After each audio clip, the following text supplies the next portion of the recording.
이 주일 아침 우리에게 주시는 하나님의 말씀은 요한계시록 1장 4절에서 8절까지 말씀입니다. 요한계시록 1장 4절에서 8절까지의 말씀을 저와 여러분이 교독해서 읽도록 하겠습니다.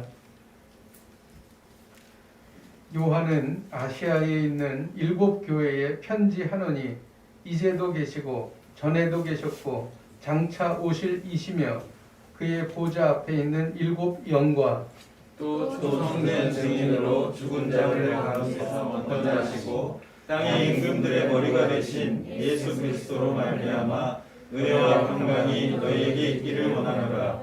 우리를 사랑하사 그의 피로 우리 죄에서 우리를 해방하시고 그의 아버지 하나님을 위하여 우리를 나라와 제사장으로 삼으신 그에게 영광과 능력이 세세토록 있기를 원하노라.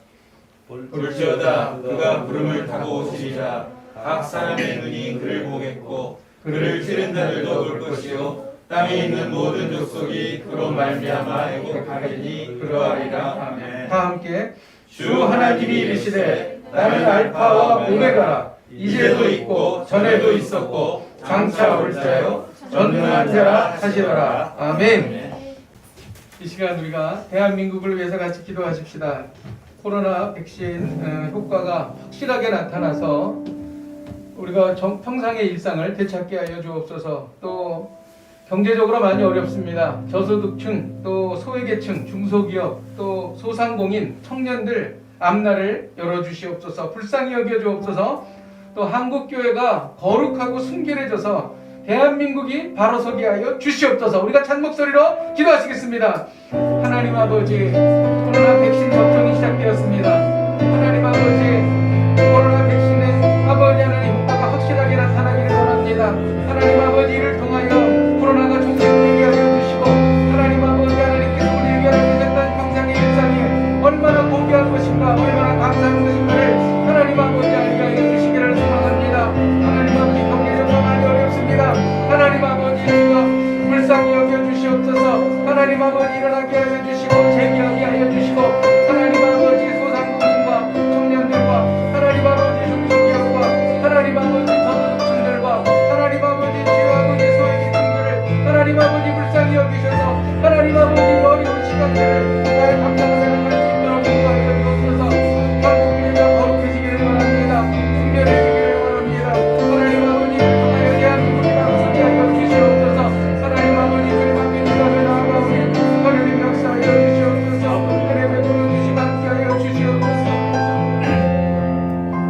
하나님 아버지, 하나님께서 그동안 우리를 지켜주시고 우리와 함께하여 주셨으므로 인하여 우리가 살 수 있었습니다. 하나님, 코로나 백신이 접종이 시작되었습니다. 하나님 아버지, 정말 저희들이 이 시간을 통하여 하나님 완전히 코로나 바이러스가 사라지고 하나님의 은혜를 경험하게 하여 주시옵소서. 한국교회가 깨어서 기도하기를 원합니다. 거룩하고 순결해지기를 원합니다. 하나님 아버지, 성령의 뜨거운 바람이 불기를 원합니다. 하나님 아버지, 이를 통하여 대한민국이 살아나게 하여 주시옵소서. 예수님의 이름으로 기도하였습니다. 아멘. 요한계시록은 사도 요한이 나이가 90살이 넘어서 기록했습니다. 주후 95년경에 기록된 것이죠. 그래서 요한계시록은 요한계시록 기록될 당시에 이미 다른 사도들은 다 순교해서 죽었어요. 그러니까 한 30년 전에 이미 다 세상을 떠났습니다. 그리고 사도 요한만 남아서 반모섬에서 요한계시록을 기록하게 된 것이죠. 요한계시록은 예수 그리스도의 계시인데 반드시 속히 일어날 일을 기록한 것입니다. 요한계시록은 단순히 불신자들에게 심판이 있을 것이라는 것을 겁주는 그런 책이 아닙니다.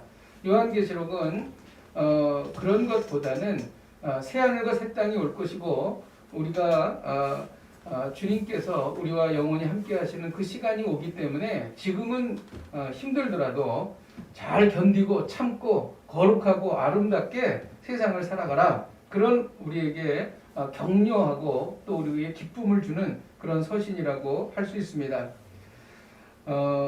오늘 본문은 수신자인 소아시아의 7교회를 향한 축도, 그리고 예수 그리스도에 대한 송영, 그리고 그리스도의 재림에 대한 예언, 그리고 마지막으로 하나님의 그 자기 선언으로 구성이 되어 있습니다.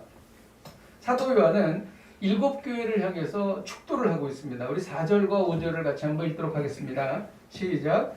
요한은 아시아에 있는 7교회에 편지하려니 이제도 계시고 전에도 계셨고 장차 오실 이시며 그의 보좌 앞에 있는 7 영과 또 충성된 증인으로 죽은 자들 가운데서 먼저 나시고 땅의 임금들의 머리가 되신 예수 그리스도로 말미암아 은혜와 평강이 너에게 있기를 원하노라. 우리를 사랑하사 그의 피로 우리 죄에서 우리를 해방하시고.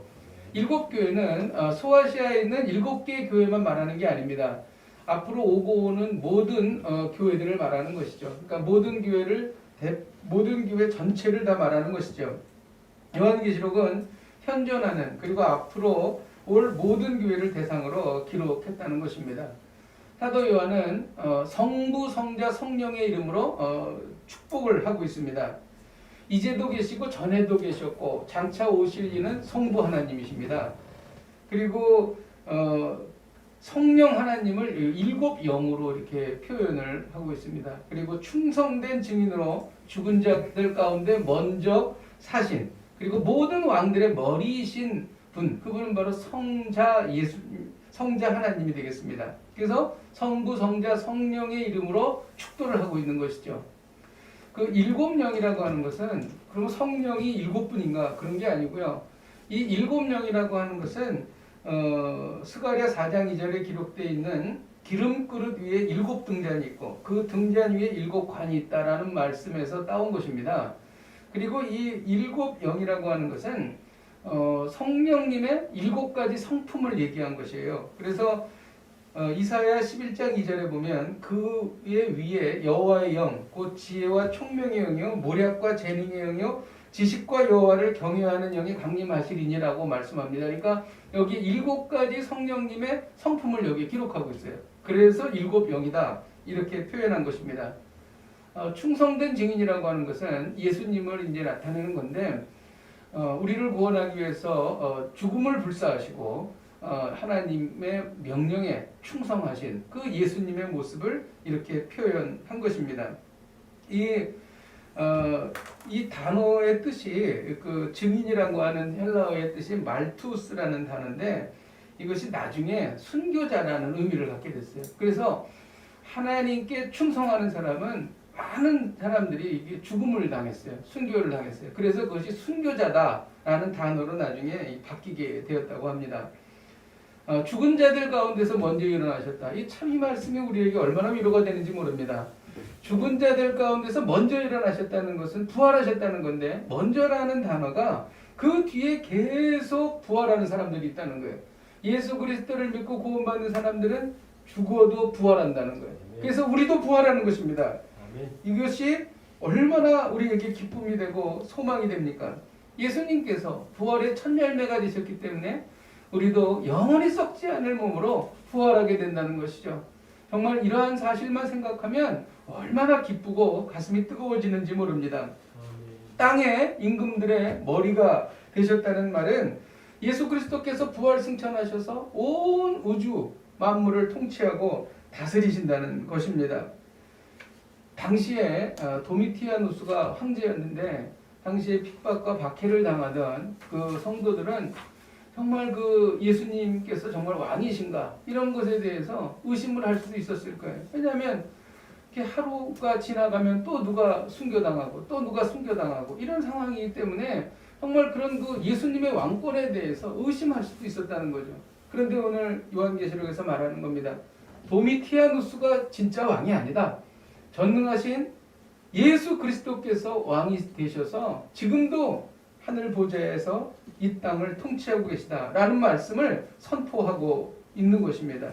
이 선포가 정말 성령의 감동으로 이 말씀을 받았던 성도들에게 큰 위로와 힘이 되었을 것입니다.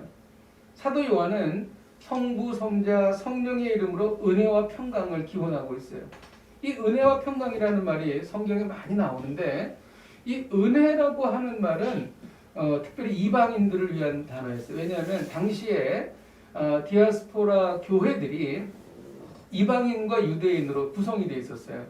그런데 이방인은 그 구원에 들어올 수 없는 사람들인데 하나님께서 특별한 은혜로 그들을 구원해 주신 것입니다. 그러니까 이방인 성도들은 은혜라는 단어만 들으면 가슴이 뜨거워지고 눈물이 나고 그랬던 거예요.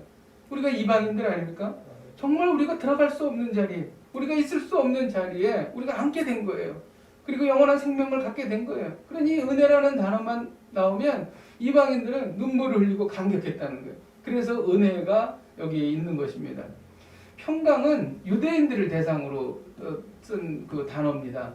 이 평강이라고 하는 것은 샬롬인데 이 이스라엘 유대인들은 늘 전쟁의 위험 속에서 살았고 외세의 침략이 많았기 때문에 샬롬, 평강이 너무나 중요했어요. 그리고 샬롬과 평강을 구했죠. 그래서 이 유대인들을 대상으로 이 평강을 이렇게 말하고 있는 것입니다. 사실 당시에 평화였죠. 로마가 힘으로 전 세계를 장악했습니다. 팍스 로마나라고 얘기하지 않습니까? 그런데 사실 이것은 거짓된 평화죠. 곧 사라질 평화입니다. 그러나 예수 그리스도께서 주시는 평화는 영원한 평화, 진실된 평화, 오직 하나님만 주실 수 있는 평화. 그 평화가 바로 이 평화라는 것이죠. 그래서 은혜와 평강을 여기에서 기원했던 것입니다. 이제 사도 요한은 예수 그리스도께서 어떤 분이신지를 찬양하고 있습니다. 예수님은 우리를 그의 피로 사랑했습니다. 이 말은 정말 뜨거운 사랑, 이보다 더 큰 사랑이 없죠. 당시 로마 제국의 무서운 박해를 받고 있던 성도들은 정말 예수님이 자신들을 사랑하시는가 이런 것에 대해서 의심하고 있는 사람들도 있었어요. 이에 대해서 요한은 그래, 예수님이 너희를 사랑하는데 그냥 사랑하는 것이 아니라 피로써 너를 사랑한다. 예수 그리스도의 십자가의 피로 너를 사랑해서 너를 구원받게 했다. 이보다 더 크고 더 놀라운 사랑, 더 뜨거운 사랑은 없다 라고 표현하는데 이 단어가 그의 피로 사랑했다라는 거예요. 이보다 더 큰 사랑은 없어요. 그렇지 않습니까? 지금도 예수님은 성도들을 사랑하고 있으니 어떤 어려움이 있더라도 좌절하지 말고 낙심하지 말고 이 예수님의 사랑을 믿어라. 이런 이야기를 여기에서 하고 있는 것입니다. 저는 그 요한계시록을 읽던 독자들이 성령의 감동으로 예수 그리스도의 그 피의 사랑이 그들의 심령 가운데 뜨겁게 부어졌으리라고 저는 믿습니다. 그랬기 때문에 그 뜨거운 사랑을 느끼고 감동하고 그들은 정말 그 순교의 자리까지 나아갈 수 있었다는 것이죠. 예수님은 우리를 나라와 제사장으로 삼으셨다고 말합니다. 이 나라와 제사장으로 삼으셨다는 말이 출애굽기에 나와요. 19장 6절에 나오는데 거기에는 뭐라고 나오냐면은 너희가 내게 대하여 제사장 나라가 될 것이라. 될 것이라는 거야 앞으로. 그런데 요한계시록에 와서는 나라와 제사장으로 삼으셨다 이거예요. 이미 바뀐 거예요. 이미 과거가 돼버린 것입니다. 그 이유는 뭐냐면 예수 그리스도의 십자가 사역으로 인해서 그렇게 바뀐 것이죠. 나라는 헬라어로 바실레이아죠. 왕국을 뜻합니다. 미국에 있는 대한민국 대사관도 대한민국의 그 주권과 또 대한민국의 그 법이 적용되는 곳이에요. 미국 땅이지만 대한민국 대사관은 그렇게 되잖아요. 그렇듯이 우리가 이 땅, 죄악 많은 이 땅에 살고 있지만 우리가 하나님의 나라입니다. 그래서 우리에게 하나님의 법이 통치하고 하나님의 말씀이 통치하고 하나님의 주권이 있는 그러한 삶을 우리가 산다는 거예요. 그게 바로 나라의 의미인 것입니다. 제사장은 하나님과 인간 사이의 중보자가 되는 거예요. 그리고 죄를 담당하고 눈물로 하나님 앞에 기도하고 그리고 이 죄와 싸우는 자리에 있는 거예요. 그리고 이 땅에 악이 임하지 못하도록 죄가 침범하지 못하도록 하나님의 진노를 막는 막중한 책무를 가진 것이 제사장입니다.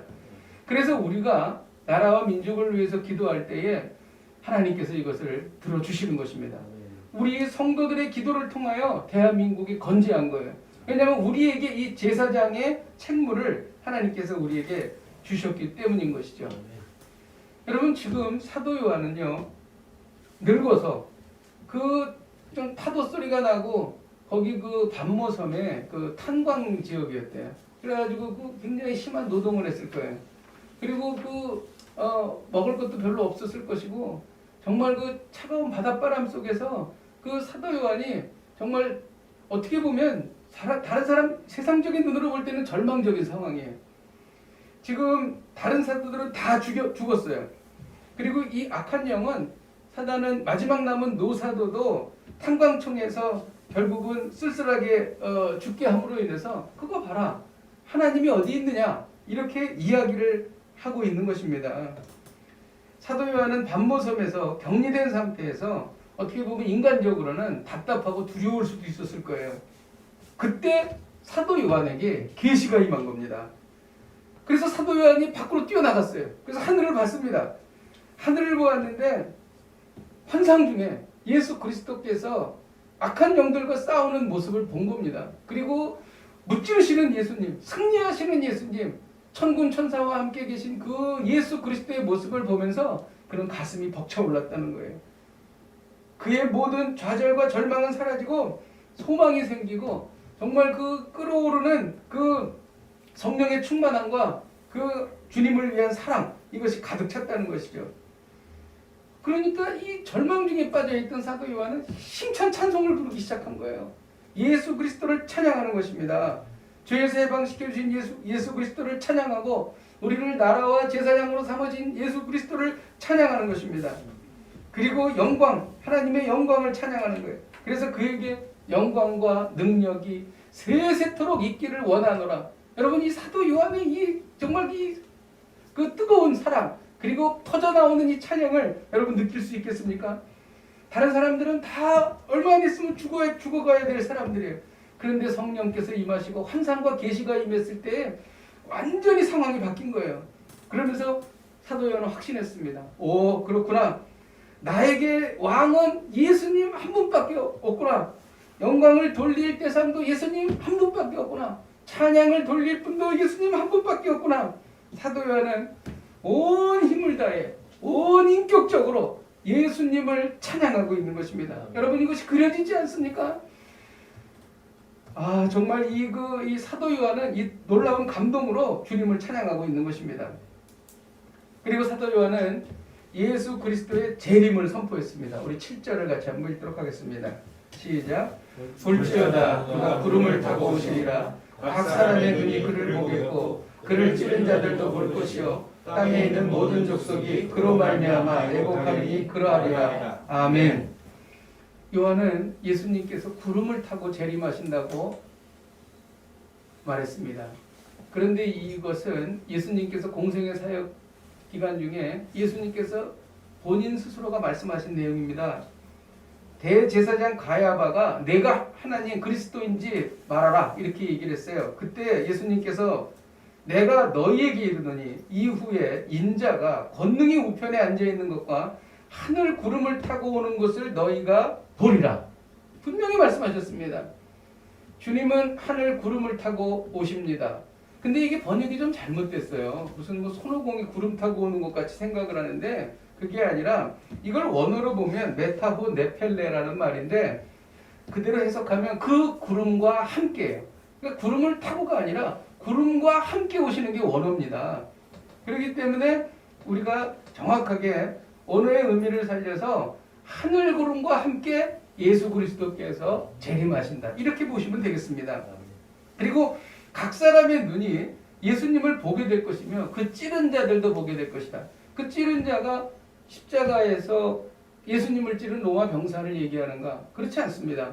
로마 병사를 포함해서 예수님을 대적했던 유대인 지도자들 그 모든 그 예수님을 대적했던 그 악인들을 다 여기에서 이렇게 포함하고 있는 것입니다.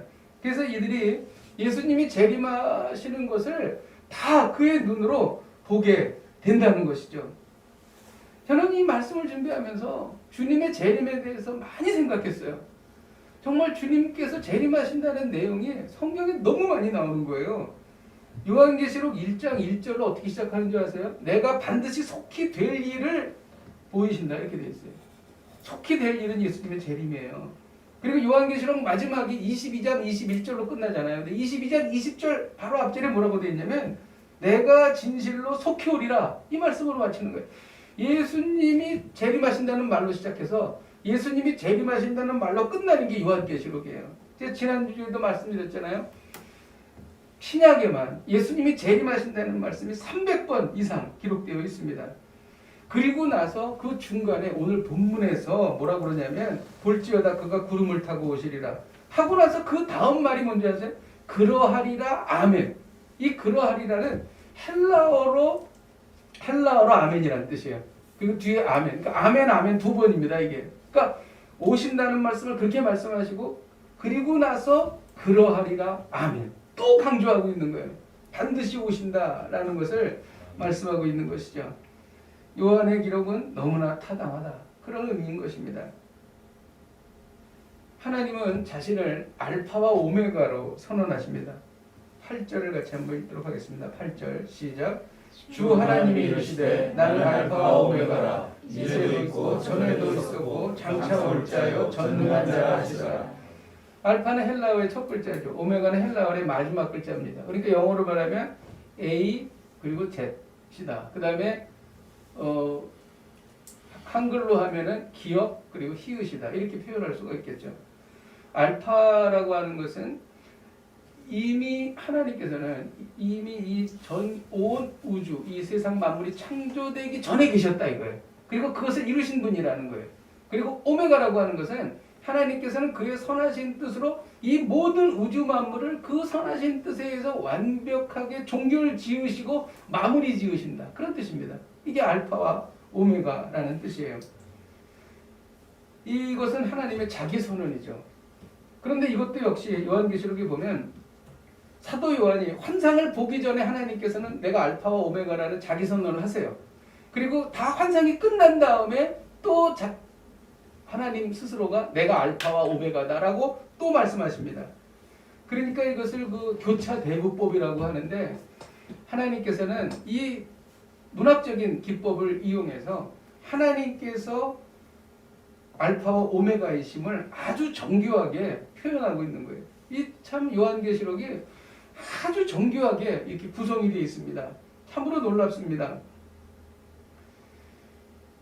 우리는 이제 오늘 이 말씀의 중심 내용으로 좀 들어가기를 원합니다. 8절에 보면 이제도 있고 전에도 있었고 장차 오시리라 이렇게 표현합니다.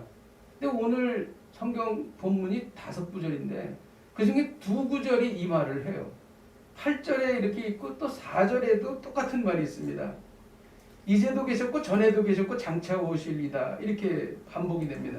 그러니까 이 말씀은 뭐냐면 오늘 본문의 핵심적인 내용이 이거라는 거예요. 이제도 계시고 전에도 계셨고 장차 오시리. 이게 바로 오늘 말씀의 핵심적인 구절이라는 것이죠. 그런데 보통 우리도 그렇지만 유대인들도 그래요. 보통 표현할 때 과거, 현재, 미래 이렇게 표현하잖아요.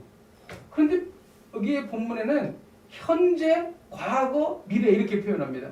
근데 그것이 똑같아요. 4절도 그렇고 8절도 그렇고. 그 이유가 무엇일까? 여기에 우리가 이 말씀을 통해서 깨닫는 것이 있습니다. 이것은 결코 우연이 아니에요. 이것은 의도된 순서입니다. 현재, 과거, 미래 이렇게 얘기하는 거예요. 하나님께서는 과거에도 계셨고 현재도 계시고 과거에도 계시고 미래에도 장차 오실 분이시다라는 것인데 과거나 미래도 중요하지만 현재가 너무 중요하다는 거예요. 현재가 가장 중요하다는 것이다. 그래서 바로 지금 하나님께서 우리와 함께 계심을 강조하는 거예요. 여러분 생각해 보세요. 당시에 핍박을 받던 성도들이 얼마나 지금 당장 하나님이 필요하고 예수 그리스도의 능력이 필요했겠어요. 그래서 현재를 먼저 말하고 있는 것입니다. 바로 지금 우리와 함께 하시는 분, 바로 지금 전능하신 하나님께서 우리와 함께 하신다라는 것을 말씀하고 있는 것입니다. 오늘의 메시지가 무엇입니까? 전능하신 하나님께서 바로 지금 나와 함께 하신다는 것입니다. 여러분, 이것을 우리가 믿고 이것을 우리가 확신할 수 있다면 우리가 어려움을 이길 수 있어요. 그리고 우리에게 평안이 찾아옵니다. 그리고 우리에게 믿음이 생기는 거예요. 예수님은 어느 날 많은 비유로 가르치셨습니다. 그리고 나서 배를 타고 건너편으로 건너가셨어요. 제자들이 노를 짓고 가고 있었죠. 도중에 큰 광풍이 일어나서 물결이 배에 부딪혀서 파도가 배로 들어와서 침몰할 지경이었습니다. 근데 그때 예수님께서는 배 고물에서 주무시고 계셨어요. 제자들이 막 뛰어와서 예수님에게 혼비백산이 되면서 예수님을 깨우면서 우리가 죽게 되었나이다. 우리가 죽게 되었나이다. 이렇게 이제 이야기를 했습니다. 그때 예수님께서 깨어나시면서 잠잠하라, 고요하라고 바람과 파도를 꾸짖으셨습니다. 그리고 잔잔해졌어요. 그리고 나서 예수님께서 어찌하여 이렇게 무서워하느냐? 너희가 이렇게 왜 믿음이 없느냐? 이렇게 말씀하셨어요. 이것은 무슨 말씀일까요? 내가 너희와 함께 있으면 너희가 어떤 상황이든지 안전하다, 그런 뜻입니다.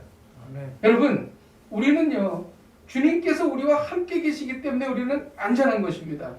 만일 그 믿음을 잃어버리는 순간 우리는 불안해지기 시작하는 거예요.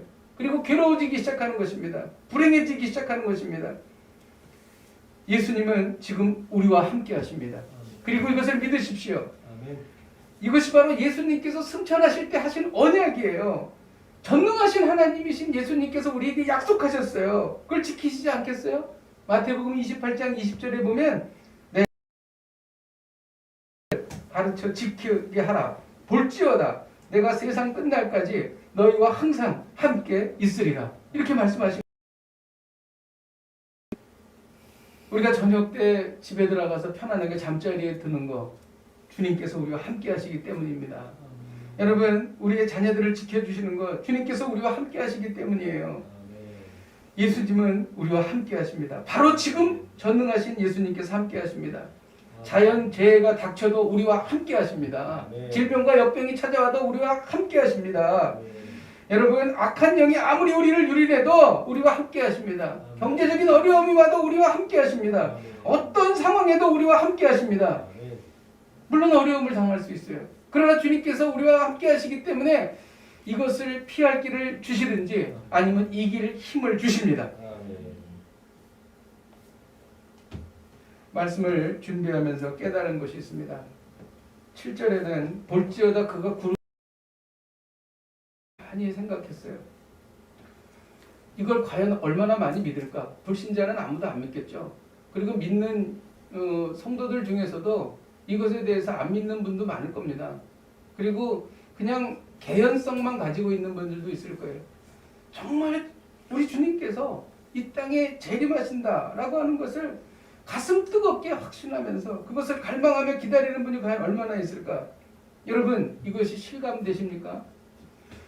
과학이 모든 판단의 삶의 절대적 기준이 되어버린 이 시대에 사람들은 예수님의 재림에 대해 전혀 관심조차 없습니다. 그들은 이 세상의 끝이 어떻게 될 것인가에 대해서 이렇게 말하죠. 자연재해로 망할 거야. 핵전쟁이 일어나서 망할 거야. 아니면 외부에서 어떤 혹성이 지구를 때려서 망할 거야. 지구온난화로 인해서 빙하가 녹아서 다 홍수가 나서 망할 거야. 이렇게 생각할 것입니다. 오존층의 파괴, 식량 부족, 환경 문제 이렇게 말하기도 하죠. 그러나 성경은 이렇게 말하지 않습니다. 이 세상은 예수님의 재림과 함께 멸망할 것이다. 이렇게 말합니다. 마태복음 24장 30절에 그때 인자의 징조가 하늘에서 보이겠고 그때 땅의 모든 족속들이 통곡하며 그들이 인자가 구름을 타고 능력과 큰 영광으로 오시리라. 이렇게 말하고 있습니다. 여러분, 하나님이 이렇게 말씀하셨어요. 하나님은 시건하시는 분이 아니에요. 그래서 민수기 23장 19절에 하나님은 사람이 아니시니 거짓말을 하지 않으시고 인생이 아니시니 후회가 없으시도다. 어찌 그 말씀하신 바를 행하지 않으시며 하신 말씀을 실행하지 않으시랴. 여러분이 절절히 말씀하시는 하나님의 음성이 들리지 않습니까? 그런데 우리가 왜 이 예수님의 재림을 잘 이해하지 못할까요? 그 이유는요, 시공간의 제한을 받는 인간의 사고로 이걸 해석하기 때문이에요. 이 사고가 우리 가운데 있기 때문에 예수님의 재림이 실감되지 않는 겁니다. 이것을 우리에게 보여주셨어요. 재림하시는 예수님의 몸은 시공간의 제한을 받지 않으십니다. 실제로 그러셨어요. 그런 일이 있었잖아요. 부활하신 예수님께서 제자들이 잠긴 방 안에, 집 안에 다들 모여 있었죠. 그런데 문을 열어주지도 않았는데 예수님께서 그 집으로 들어가셨어요. 문이 안 열어줬습니다. 시공간의 제한을 받지 않고 들어가신 것입니다. 또 부활하신 예수님은요, 엠마오가 고향인 두 제자가 집으로 힘이 없어서 돌아가고 있을 때 나타나셨습니다. 예수님이 십자가에 죽으심으로 인해서 이제 다 끝났다 그러면서 고향으로 실망해서 돌아갈 때에 예수님이 나타나셨습니다. 예수님은 자신이 재림하시는 그러한 것을 보여주시기 위해서 그런 것이 아닌가, 그런 생각이 듭니다. 순간적으로 나타났다가 순간적으로 사라졌어요. 성경을 여러분 자세히 한번 보세요. 예수님께서 순간적으로 나타났다 순간적으로 사라지십니다. 그래서 이 재림하시는 예수님의 상황을 이해 못할 것에 대해서 예수님께서 아시고 예수님께서 이렇게 말씀하셨어요. 내가 재림하는 것은 번개가 동편에서 나서 서편에서 번쩍임 같이 인자의 임함도 그러하리라. 여러분 이 말씀 잘 생각해 봐야 됩니다. 우리가 생각할 때 예수님이 지구 이편에서 재림하시면 밑에 있는 사람 못 보지 않겠는가, 이런 생각을 할 수 있지 않습니까? 그래서 왜 예수님이 번개가 동편에서 나서 서편에서 번쩍임 같이 그렇게 오신다고 그랬을까? 그래서 제가 번개의 속도를 한번 따져봤는데 1초에 10만 킬로를 가요, 번개가. 그런데 지구의 둘레가 4만 킬로입니다. 그러니까 번개가 번쩍일 때에 0.4초 만에 지구를 한 바퀴 돌아버리는 거예요. 그러니까 순간적으로 모든 사람들이 예수님의 재림을 순간적으로 알게 된다라는 것을 예수님이 이렇게 말씀하고 계신 것입니다. 조금 감이 잡히기 시작하더라고요. 또 예수님께서는요, 우리의 육체가 시공간에 제한을 받지 않는다라는 것을 빌립을 통해서 보여주셨어요. 빌립이 사마리아 성에서 복음을 전하며 이적을 행했습니다. 그때 주의 사자가 빌립에게 말했죠. 너 남쪽으로 내려가서 이디오피아 내시에게 가라. 그리고 복음을 전해라. 그런데 사마리아에서 이디오피아 내시가 있는 가사까지는 90km입니다. 이 90km를 성경을 자세히 보세요. 걸어가고 무슨 그게 아니에요. 순간적으로 갑니다. 그리고 거기에서 나타나가지고 이디오피아 내시에게 복음을 전하고 세례를 줍니다. 그리고 나서 성경에 뭐라고 되어 있냐면 빌립이 아소도에서 나타났다. 아소도는 그 가사에서 북쪽으로 29km입니다. 거기에 순간적으로 나타난 것입니다. 그래서 이 메투엘리 주석에는 이 사건을 뭐라고 하냐면 천사 또는 주의 성령이 그를 그곳에 데려다 놓았다, 이렇게 말합니다. 역시 시공간의 제한을 받지 않은 거예요. 재림하시는 주님은 시공간의 제한을 받지 않으시기 때문에 주께서 말씀하신 그대로 우리에게 재림하신다는 것입니다. 조선시대에는요, 이용만리 떨어져 있는 곳에 일어나는 일을 안방에서 본다는 것을 상상조차도 못했어요. 근데 지금은 TV나 스마트폰으로 이런 것들을 너무 자연스럽게 봐요. 하나도 이상하지 않습니다. 예수님이 재림하지 않으셨을 때 예수님이 재림하신다는 것이 우리가 잘 머릿속에 그려지지도 않고 막 이상하게 생각이 되는데, 예수님이 재림하시면 너무나 당연한 것이고 이것은 하나도 이상한 것이 아니라는 것입니다. 여러분, 예수님은 반드시 재림하십니다. 이 말씀이 볼지어다 그가 구름을 타고 오시리라 라는 말씀의 바른 의미인 것입니다. 오늘 하나님은 말씀하십니다. 전능하신 하나님께서 바로 지금 나와 함께 하신다. 전능하신 하나님께서 바로 지금 나와 함께 하신다. 우리는 어떤 상황에도 두려워할 이유가 없습니다. 은혜와 평강을 누리십시오. 우리 함께 찬양하고 기도하겠습니다. 우리 나를 지으신 주님, 우리 같이 찬양하십시다. 가사를 생각하며 우리 같이 찬양하십시다.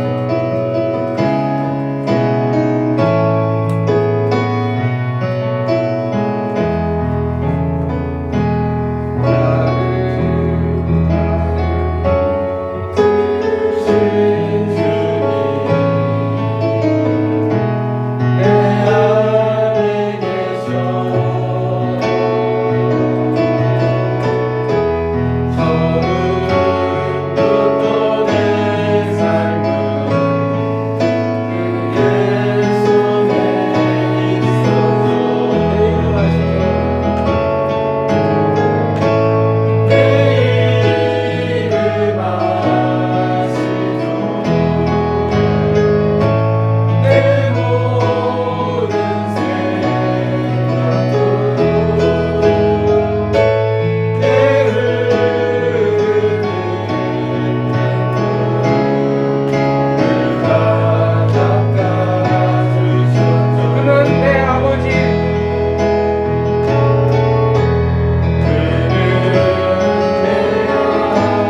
이를 확신하여 우리 안에 있는 모든 걱정과 불안과 두려움이 사라지게 하여 주옵소서.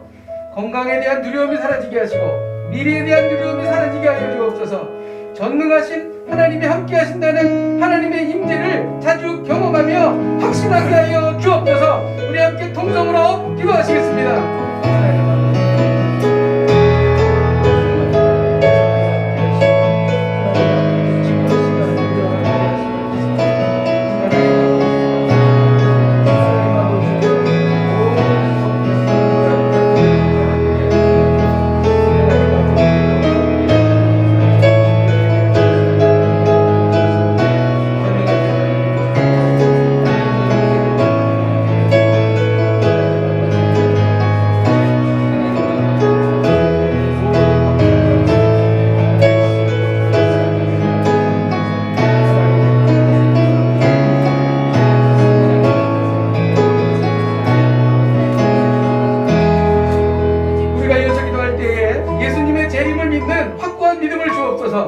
예수님의 재림을 실감하게 하여 주옵소서. 예수님의 재림을 준비하게 하여 주옵소서. 이 세상은 잠시 지나가는 것임을 알고 영원한 새하늘과 새 땅을 준비하게 하여 주옵소서. 또한 재림을 갈망하는 마음을 주사 마라나타 주 예수를 찬양하게 하여 주옵소서. 우리 함께 동성으로 기도하시겠습니다.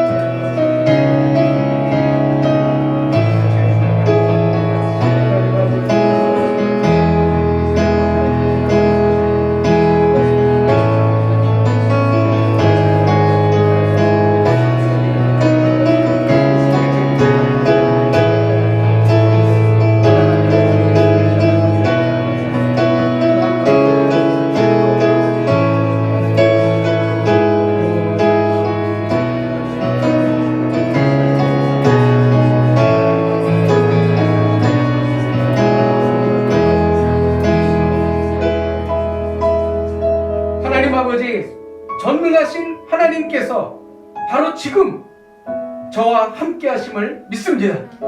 우리와 함께 하심을 믿습니다.